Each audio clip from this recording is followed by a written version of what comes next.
Hey, everybody. Welcome to Let's Fix Work. I'm Lori Rudiman. Today's show is an interview with Alexandra Levit, a workplace author, business coach, and futurist. Fancy, right? Alex is an old friend of mine, but she's got a new book out called Humanity Works. And on today's show, she's going to give us a little hope for the future of work. Want to fix the workplace of tomorrow? Sure you do. That's why you're listening. Sit tight and I'll be right back with more Alexandra Levit and Let's Fix Work. Work is broken. So is the way you think about it. Host Lori Rudiman is picking up the pieces so you can take control of your career, put yourself first, and be your own HR. With the Let's Fix Work podcast, here's Lori.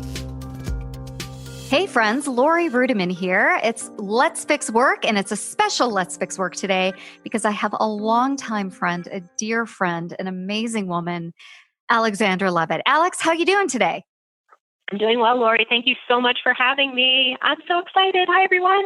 Oh my gosh. Well, Alex, we've known one another for a decade, and I've known you in a few different iterations of your career. So maybe get everybody up to speed. Who is Alexandra Levit and what are you doing today? All right. Well, Alexandra Levit started in this space of the business world and human resources way back in 2004. I wrote a book called They Don't Teach Corporate in College and was originally out on the circuit teaching young professionals how to succeed in corporate America. And that was when I got my initial taste of human resources and learned that it was going to be a much more strategic function in the 21st century versus the transactional function as it has been before. And I was fascinated by this. And gradually I started working with Fortune 500 companies and doing some consulting for the Obama administration. And in doing that, started to make predictions, or I was asked to make predictions about the future of work and where I saw things going and how leaders and their employees need to be prepared. And that was when I got into, I guess, what's a relatively new gig as a futurist. So I'm still focusing on the workplace, but I am targeting what we need to do to be successful 5 to 10 to 15 years out. And so to that end, I have a new book that's called Humanity Works, Merging Technologies and People for the Workforce of the Future. And the goal is to have everyone be excited about it instead of being alarmed, because there's actually more opportunities for humans to do meaningful work than we've ever had before. So I think it's something that, far from being doomsday, it's something that's full of opportunity and that we should all be looking forward to. Well, I love that. You know, you and I are friends because we have a nice balance to our relationship. I think we're both realists, but I'm more cynical. You're a little bit more optimistic. And I definitely believe that work today needs to be fixed so that we fix the workforce for tomorrow. So I wonder what your take is on that. And then if we do need to fix some things today, how do we set ourselves up for success in the future? Well, Lori, I love this podcast because I do think that work needs to be fixed. And the biggest thing that I think needs to be fixed is the fact that we have no boundaries between personal and professional life, that especially here in the US, there's just a constant barrage of work responsibilities that have completely swallowed any semblance of personal identity that we have. And this is because technology has allowed us to be on 24/7. And it's the American culture that if we can be on, we should be on. And so we see other countries taking kind of extreme action toward this. France is a great example. They passed a law, if you can believe that, that says that bosses are not allowed to send their employees email outside of business hours. And some other organizations in Germany have actually put filters on their email system so that emails cannot be sent. They have to wait to be sent until an appropriate hour. Now, that will never, as you and I can imagine, probably many of the listeners too, that will never happen here in the U.S. Never. No, never. And in fact, the opposite is true, right, Alex? Right. I just want to get your opinion on this. There's a push now to tell workers that work-life blend is okay. And it's always okay to be on. And you should blend your personal and your professional lives together. And if you want to take a call at 8:00 at night, well, that's just great. That's fantastic. Look at the freedom that you have. I wonder if you hear that message as well and what you think about that. I hear that message as well. And to some degree, I don't have a problem with it. I think the issue, though, is that what we need to be saying to people is you should still work an appropriate amount of hours. So maybe if you're taking off for your kid's baseball game from 3 to 5, and then you're taking a call at 8, that's one form of flexibility. And that I think is perfectly acceptable. But the danger of this message is No, you're actually already working from 8 to 6, and then you have dinner with your family from 6 to 8, and then you work again from 8 to 2 a.m. Yeah, I think that's right. That's too much work. That's a recipe for burnout. And you end up not doing anything except for working and then doing the bare minimum to care for your family or any other priorities that you might have. And I think that people don't know how to manage this. And we're not helping them with the psychological principles or with the actual practical techniques that you can use to have better balance. You can't just integrate, you have to balance. And I think that that's not something that comes naturally to many people. And it's not something that organizations really feel like pushing because, hey, they'd rather get as much work out of people as possible. At least here in the US, that's our mentality. So the successful model of work in the future is predicated on some balance, right? So I hear you say that. Any other things that you think will set us up for success for the future of work? Well, I think to emphasize what's really important is going to be critical. I think what I hear a ton of, and I'm sure you have too, Lori, is people hand-wringing over automation taking jobs. And what we really need to be thinking about is, yes, there are going to be aspects of every job that will be automated, but there are very few total professions where the whole thing will go away due to automation. And so we need to be reading the writing on the wall that says, okay, well, this aspect of my job is going to be automated, so I need to shift over my attention to doing these things well that aren't so easily automated. And a great example that I've been using lately involves the legal profession. When you think about what lawyers do, well, historically, it's been a whole bunch of legal research to determine where there's a precedent for a particular case. That takes a lot of time. And then, of course, you have to do things like jury selection or stand up in front of a judge, or you have to take depositions from people, or you have to have a difficult conversation with a client. And if you think about the first part, the legal research, that's something that can be and actually has automatically been taken over already by robots. Machines can do that part of the job. That part of the job's going away. But it's going to be very difficult for a robot to do those other jobs that require really sophisticated interpersonal skills, that require intuition, judgment, empathy, being able to read a room, being able to read a person. And that's where we need to be focusing our energy. So instead of working more, we need to be focusing on what we're actually working on and to skill up and scale across into those areas of human intelligence that are going to be difficult to replace by machines. You know, that's a really interesting example, that legal example. And it makes me think about how you yourself have created I think, an interesting and compelling career. You are a career advisor, you've been an author, you've done some consulting and advising at very high levels. You've been involved with career-oriented corporate strategies throughout your career, and you've evolved, you've flexed. And now you're in this role of futurist. And so I wonder, what problems are you trying to solve that you haven't solved for in the past? And how do you know you're successful at doing that? I mean, this job as a futurist is something that's relatively new, right? So, how do you know that you're doing good work? Hey, this is Brent Skinner, host of Small Talk Window here at the Work Defined Podcasting Network. Have you ever wanted a short podcast to listen to during a coffee break of your workday? You've come to the right place. My guests dispense with the small talk as quickly as possible and settle into a meaningful conversation around the world of work. It's a great question, and I don't. I think the concept of flexing is something that I do in my own career, and I try to serve as an example for what I'm essentially telling everybody else to do, which is that there's no such thing anymore as resting on your laurels and getting a degree and being in the same field for 30 years and you don't need to learn anything else. I try to read the market and see what are customers asking for that I can become an expert in and deliver. And that's actually where I get a lot of my skill development from. Is a customer will ask me, can you facilitate an executive meeting, for example? And I'll be like, well, I've never done that before, but I guess I could learn how to do it. So I go learn how to do it. And that's how I acquire skills. Is I ask myself what the market needs. Now, the futurist role is a little bit tricky because it's something that I took on because I'm typically about 5 to 10 years ahead of the market in the predictions that I'm making and the suggestions that I'm making for organizations to implement. And one of the reasons I'm actually putting out this new book in the UK is that I've observed that the organizations, at least the larger ones in Asia and Europe, are a bit further ahead with some of these concepts. And when I talk about concepts, at the most basic level, it's like integrating and systematizing a contract workforce or implementing a widespread flex policy. Those sound like basic things, but shockingly, a lot of American companies still haven't done it. And so if you're not doing that, how are you going to integrate and systematize human-machine hybrid teams? If you can't even flex with your human people, how are you going to integrate machines? Yeah, no kidding. So I think that, I don't know if that really answers your question, but absolutely. I think I like the role of thought leader, and I like to tell people what they need to be thinking about. And in terms of the uptake, I'm not sure how quick it's going to be for American organizations, but at the very least, I hope to be getting out the message that this new world of work is not something people should be frightened by. It's actually incredibly exciting, and it's the best time to be a professional in American history, in my opinion. Wow, that's a huge statement. Yeah.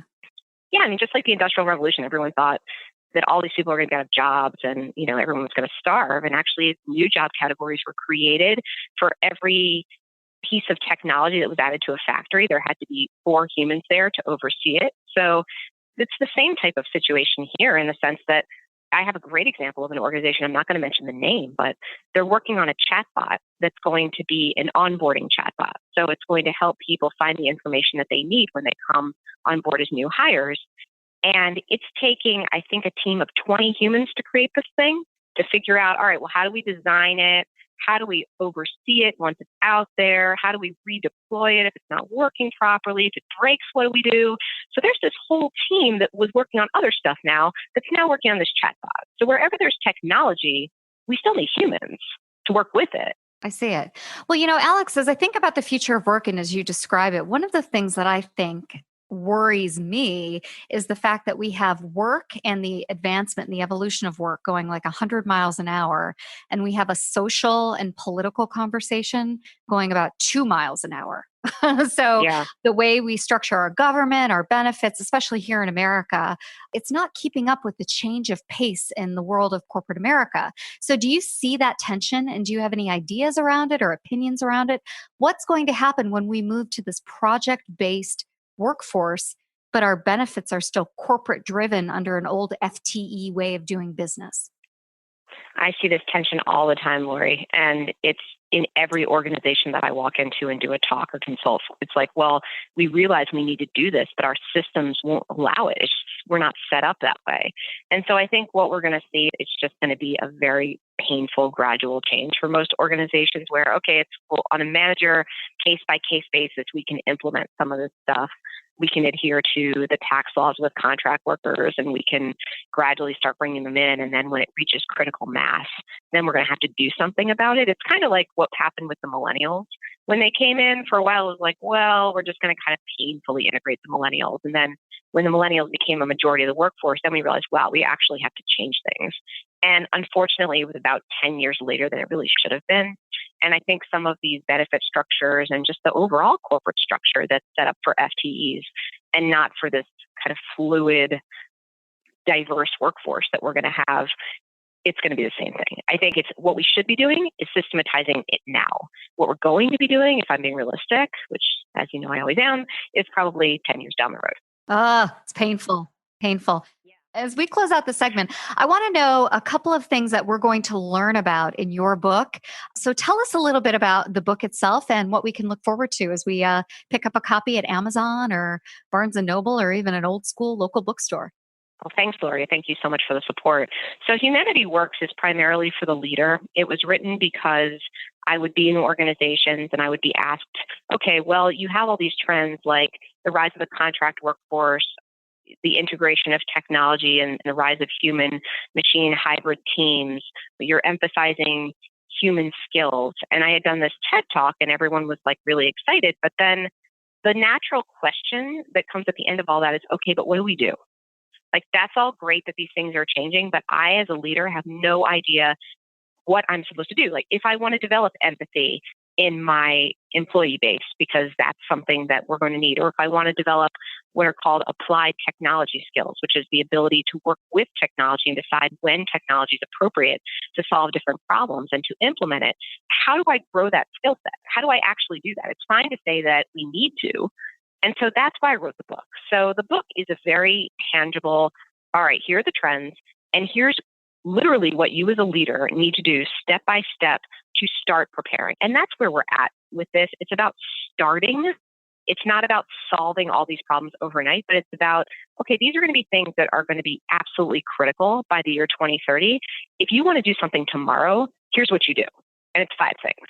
And we have all sorts of different areas where we focus. We focus on everything from if you want to expand globally or you want to source talent globally because you know that there are qualified sources of talent elsewhere, not just in your neighborhood. Like, how do you do that? To if you want to employ your first chatbot, how do you do that? So it's assuming that most people are at the very beginning of their journey with a lot of these concepts. And so here are the steps to actually gain some momentum and feel good about yourself and make a business case for it. Because if you don't have a business case behind a lot of this stuff, most leaders are going to be like, this all sounds cool, but business as usual. We don't have time or money. So it's about step by step, one small pilot at a time. Excellent. Well, listen, Alex, in the second part of our show, we're going to talk about who's getting work right in 2018 and what you like and what you see. And we'll also talk about what surprises you about the future of work. So sit tight, Alex, and everybody else. We'll be right back in a minute with more Let's Fix Work. Hey, everybody. Did you know that employees are stressed because of financial issues? Of course you do. You might even be stressed. Well, Let's Fix Work is proud to sponsor the Financial Wellness Telesummit for human resources professionals. It's on October 16th through 18th, 2018 at 11 a.m. each day. You can head over to pocketofmoney.com/FW Summit to learn more. At the summit, HR professionals will learn about financial wellness programs and activities that alleviate the negative effects of financial stress on employees and businesses. Each day of the summit, attendees will watch a presentation on a topic related to employee financial wellness. And guess what? You can do it from the comfort of your own desk. So head on over to pocketofmoney.com/FW Summit and sign up today. That's pocketofmoney.com/FW Summit for more information on the Financial Wellness Telesummit for HR professionals. Hey, everybody. Welcome back to Let's Fix Work. I'm Lori Rudiman, and I'm here today with my awesome friend, Alexandra Levit. Alex, how you doing? Did you enjoy the first half? I love the first half, Lori. You're so good at this. Thanks, everybody, for coming back and listening. And I can't wait to hear your feedback. Oh, you know what? You're my friend, so you get $20 later. That's how that works. All right. Well, listen, I want to take a turn because I can be a little negative about the future of work and even the present day process of work. And so I want to know, Alex, who's getting work right? And what do you like out there? What do you see that makes you feel hopeful that the future might not be so dark? What I like is organizations, first of all, that haven't taken an extreme approach to automation. The logical thing to do, I think, for a lot of C-suiters who are not really educated on the pros and cons of automation would be to just say, oh, well, I see the business case for automating this entire segment of my employee population and just doing mass layoffs, and then realizing later, oh, that actually didn't work as well as I thought. I need some humans here to oversee this process. But I actually don't see that happening as much as I would have thought. I would have thought that the alarm would have just caused people to pull the trigger a lot more quickly. And what instead I see is gradual implementations of automation where humans are really being encouraged, even at the lowest levels, to experiment, to practice what I call entrepreneurship, which is, I didn't make up, but that's a term that means entrepreneurial strategies and across a wide variety of roles and skills. And it flows off the tongue so easily, entrepreneurship. I know, it sounds so good, doesn't it? But yeah, I mean, companies are they're kind of buying into it. And I don't see as much pushback on it as I did in the past. I mean, still innovation is a tough pill to swallow. Everyone likes to talk about it, but it's more difficult to prioritize that over everyday business priorities. But I see it happening more than I would have expected. So that's happening. Flexibility has been slow to take off, but I do see it happening. And I do see companies, certain ones, that are trying to teach employees about good mental health and about good balance and about, if you have a problem, we're here as a partner to help you. that is something where I think it's going to become more and more important as we're moving to different work structures. Just like there are some people like you and me, Lori, who aren't necessarily cut out to work in the traditional corporate world. There are just as many people or more that aren't cut out to work for themselves. And the company is taking responsibility for saying, look, we're going to teach people to be more independent, to set goals from the bottom, to make a real difference in the organization. I think that's really refreshing. And it's been really nice to see. So companies, some of them are starting to kind of get it, which, when I was coming up in my career in my 20s, no company got anything. It seemed like no they joke. were just clueless. Yeah, well, that's what it felt like. I think your point earlier about millennials pushing some conversations in the workplace is really astute. And for everybody out there who hates talking about millennials or hates the trend of millennials, I think one thing that's been really great in the past 10 years since really the Great Recession is this push towards, to your point, Alex, flexibility, authenticity, but also some transparency around, this is what we want and we're not going to take it anymore. You got to give us, more humane working conditions, time off to be with our families. And if you hate Obamacare, then you have to offer us something better than Obamacare, right? So I think there have been some good things in the workforce in the past 10 years. And I can't believe I'm saying that and thanking millennials. No, but you're right, though. And it's because the millennials, what made them different, everyone always says, oh, there's something different about them. Everybody was this way when they were in their 20s. And I guess to some degree, I do believe that. But I think that the core difference with millennials was that they just were willing to speak up at a younger age. They want what everyone else wanted, but it's just everyone else was like, well, I'm not going to say anything until I'm in power. And the millennials were like, screw that. I'm going to say it today. And they just had such critical mass. There's strength in numbers too. So when I was, in human resources, there was nobody my age working in HR. So when I said something, I just looked like a dumb young woman who had a chip on her shoulder. And while that may have been true, all of it, I also may have also been a little correct about, like flexibility and technology, but I didn't have a cohort that had my back. And I think millennials just benefit because there were so many of them that they could make the case like, hey, we want change. And look at how many of us are here. Say no to us and nobody's going to work for you. That's right. They were the biggest generation in world history. They are the majority of the workforce now, and that they are driving many of these decisions. And as they become leaders, they're leading differently.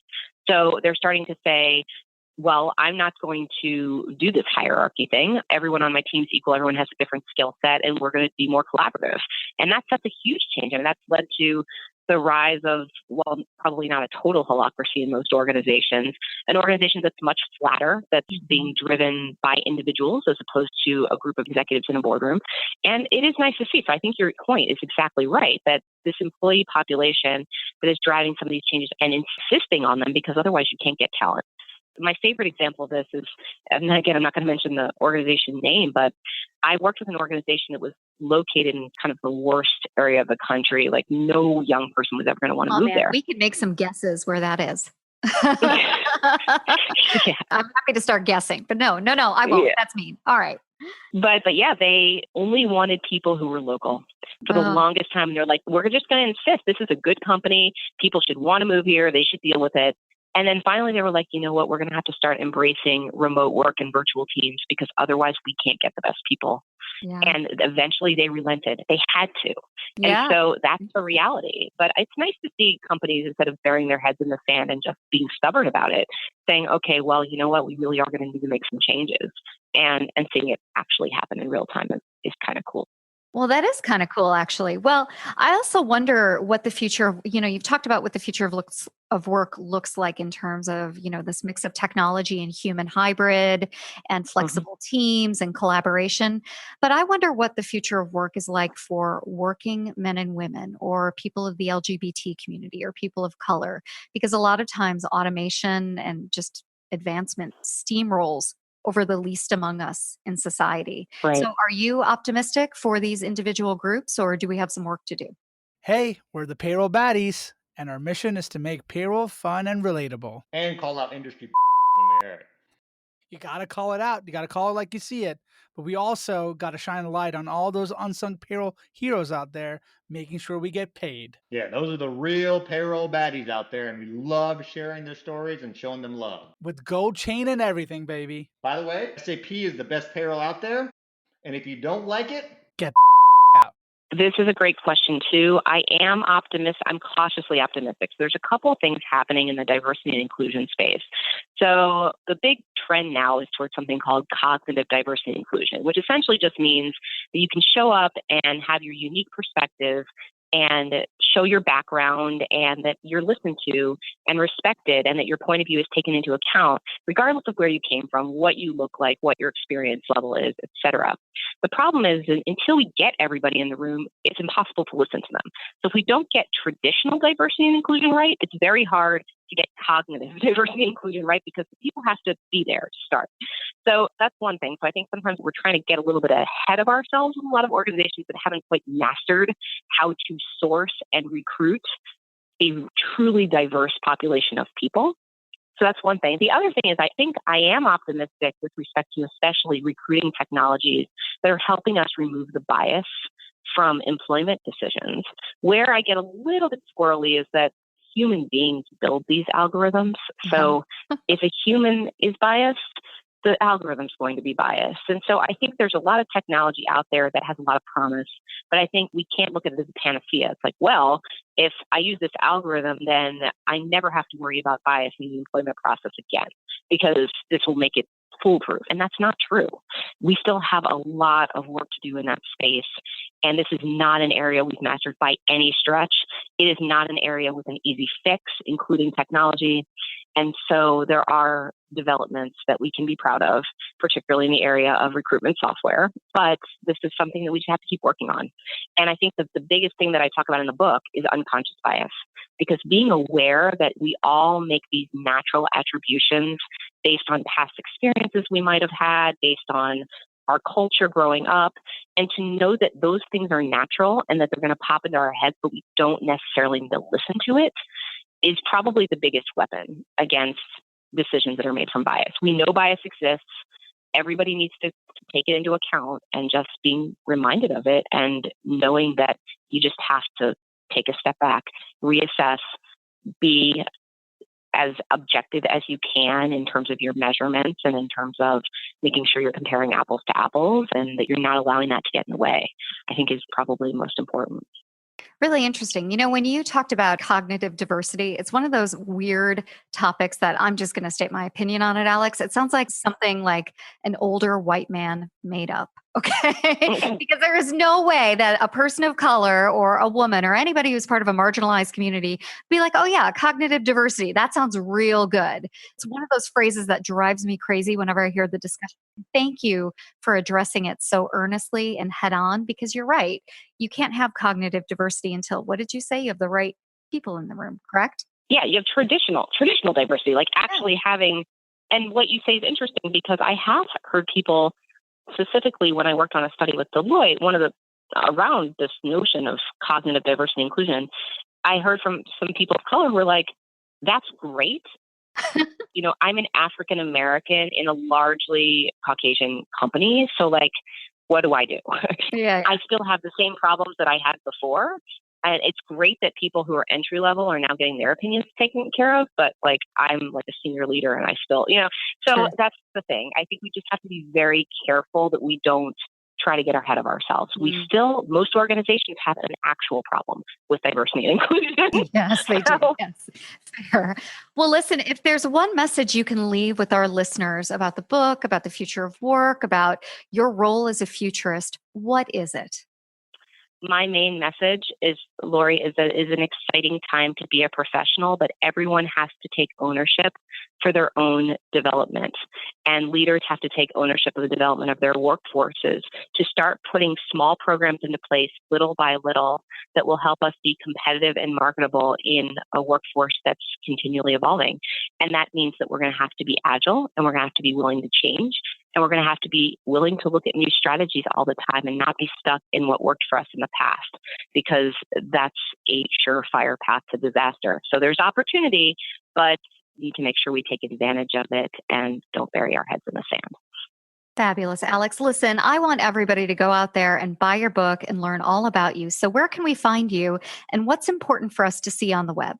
Well, humanityworksbook letsfixwork.com is a great site to learn basically about the book and also to get a lot of pre-order bonuses.